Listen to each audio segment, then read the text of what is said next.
As the Big Read in Attleboro wraps up its yearly program, the library is hosting a unique exhibition for the month of November dedicated to exploring racial prejudice and remembering African American history during the segregation era in the 20th century. In cooperation with Ethel Garvin from the Dr. Martin Luther King Committee, Christine Lefort worked to create an exhibition filled with various artifacts from the era.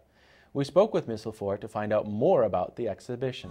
My name is Christine Lefort, and I'm the Reader Services Coordinator here at the library in Attleboro. And I've been working here in the Attleboro for many years, where I'm the Reader Services Coordinator. I do buying, as you can see around. I do the displays, outreach, marketing, and different services, looking for different products and collections for the library to investigate and to possibly buy or create. These display cases that people would see throughout the library when they come are available for nonprofit groups. They're available for private citizens that may have collections or hobbies that they'd like to display. This particular one that we're talking about today is a theme based on the Big Read that we do every fall. And this year it's To Kill a Mockingbird. I partnered with Ethel Garvin, who is a member of the Dr. Martin Luther King Committee here in Attleboro, and their mission is to create awareness through education and seminars and different displays like you see, to bring the awareness of racial discrepancies and also to promote educational tolerance and things like that. She brought in many of her things, which behind me you will see her postcard collection that she purchased in New Orleans, and she had them all framed here in Massachusetts.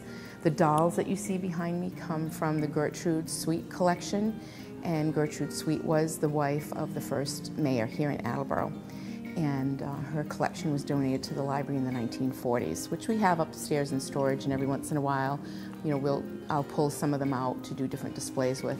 And when I did find some of the black memorabilia that was in those collections, we did take a couple of the dolls out to use them as part of the exhibit. Also, what they did was, as part of this exhibit, they had an essay contest with the topic of the Jim Crow laws and what that meant. And the youngsters had to read material on the Emmett Till case, which was a young teenage boy who was, I'll just use the nice word, was executed because he supposedly made a comment to a white woman. This was back during the Jim Crow era. Sometimes history can also have a tendency to repeat itself, and we believe through these promotions of these displays and exhibits that the more people are educated about certain topics, the more you know, not only the more tolerant sometimes you may become, but you're also aware of some of the social issues around you. And the more you know about these things, you have a tendency to be able to voice your opinions in a certain way, or vote in a certain way, or just be able to teach your children. It's a good teaching tool. My family lived in the segregated South during the 1950s. We're an Attleboro family. I was born in Charleston, South Carolina, although I don't have an accent. I went to Attleboro schools. My dad was in the service. I was born in Charleston on the Navy base, and my dad was on the Midway aircraft carrier. So my mom was alone a lot. So my grandfather moved the family, my grandmother and my aunt, who was my mother's youngest sister, and we lived down there. Part of my display, I just have a few items in the display case, a picture of our house, and of course because of the level of his position, I guess, in the town with being his job, it was expected that you have house help, and we did. And kept in touch with Lizzie. She was a real sweetie. I just loved her, and I was a little child at the time, and little kids don't know what's going on. They just know what they know.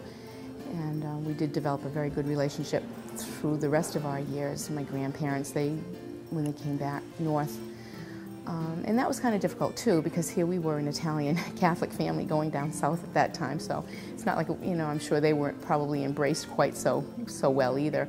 But in the case, I also have a letter that I had found that she had written to my grandmother. It was just an everyday letter, and that's translated, and I have some pictures of her and our family home down there as well. So I had partnered with Ethel to do this, and just to let everyone know that it's not always just a Southern situation, and that people from all over were affected during that time period. It's not always easy to get all the information together either, and I've had great help, because that is part of my job, is to do these display cases and to find this material.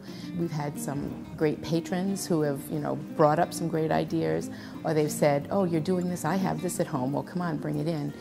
Or we go into our archives. We do have a local history room that has many things that people would find of interest. Right now, with the Civil War anniversaries are going on, we've also had many other exhibits come through people's private collections, or it's just a great fun thing to do, and everybody loves it. We always I can tell because I always have to wipe down the glasses because you have fingerprints and things like that on the glass. So.